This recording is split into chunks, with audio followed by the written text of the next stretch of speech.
হযরত ওমর রাদিয়াল্লাহু তাআলা আনহু এদিকে তাকান। তিনি বলেন আমার সন্তানটাকে আমি ভর্তি করেছিলাম মাদ্রাসায়। হযরতে আলী ওই সময় দেশের প্রধান বিচারপতি, তিনিও দিলেন তার সন্তান হোসাইনকে মাদ্রাসায়। দুইজনকেই মাদ্রাসায় ভর্তি করা হয়েছে, পড়ছে। হযরতে হোসাইন খালি কলম ফেলে দেয় আর বলে কলম তুলে দাও, কলম ফেলে দেয় তুলে দাও। তিনবার তুলে দেওয়ার পরে হযরতে আব্দুল্লাহ ডাক দিলেন, হোসাইন কলম ফেলে দাও, নিজে আমারে তুলতে বলো, আমি কি তোমার খাদেম নাকি? আমি কি তোমার চাকর নাকি? হযরত ওমরের সন্তান এ প্রশ্ন দেওয়ার পরে হোসাইন যেন বলে ফেললেন যে তুমি তো শুধু চাকর না, চাকরের বাচ্চা চাকর, তুমি তো খাদেমের বাচ্চা খাদেম। একটা প্রেসিডেন্টের ছেলেকে কথা বললে তার মাথা ঠিক থাকার কথা। একবারে বাড়ি গিয়ে বলেছে, আব্বা আমি আর মাদ্রাসায় যাব না। কেন? আমাকে হোসাইন গালি দিয়েছে আমি নাকি খাদেমের বাচ্চা খাদেম। তোমারেও গালি দিয়ে ছোট করেছে আমার ক্লাসরুমে।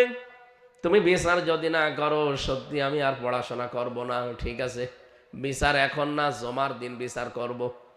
সবাই যখন এসেছে উনি খুতবা দিচ্ছিলেন, হঠাৎ আলোচনা বন্ধ করে দিয়ে বললেন, এখানে আব্দুল ওমর হোসাইন আছে?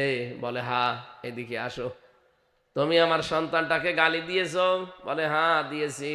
কেন দিলে? হযরত হোসাইন বলে, খলিফা বুকে হাত দিয়ে বলেন তো আপনি কি আমার নানার খাদেম ছিলেন না?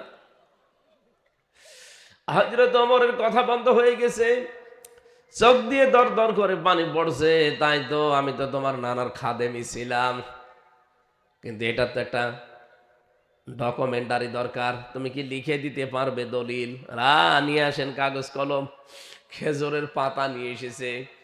হযরত হোসাইন লিখে দিলেন, এ ওমর আমার নানার খাদেম ছিল, আমি দেখেছি। ইতি হোসাইন ইবনে আলী, যান সই করে দিলাম। হযরত ওমর কাগজটা হাতে নিয়ে চমা খেলেন, ডাক দিয়ে বললেন, নবীর সাহাবীরা বিচার হয়ে গেছে।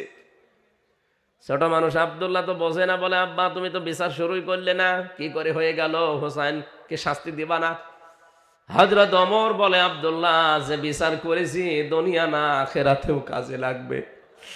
আমি যখন মারা যাব এই কাগজটা আমার কাফনের ভেতরে দিয়ে দিও। আল্লাহ পাক যখন প্রথমে আমাকে একা তুলবে, কেউ তো আমার সাথে থাকবে না বিচার করার জন্য, যখন স্রেফ একা একা তুলবে, অকুল্লুহুম আতিহি ইয়াউমাল কিয়ামাতি ফারদা। কিয়ামতে যখন একা একা আল্লাহ আমাকে ডাকবে, জীবনে যদি কিছুই আল্লাহর ভালো না লাগে এই কাগজটা দেখাবো। কাগজটা দেখিয়ে বলবো, রব্বুল আলামিনের দিকে তাকাও, তোমার নবীর নাতি লিখে দিয়েছে আমি নবীর খাদেম ছিলাম, এই ওসিলা হলেও আজকে তুমি আমারে মাফ করে দাও।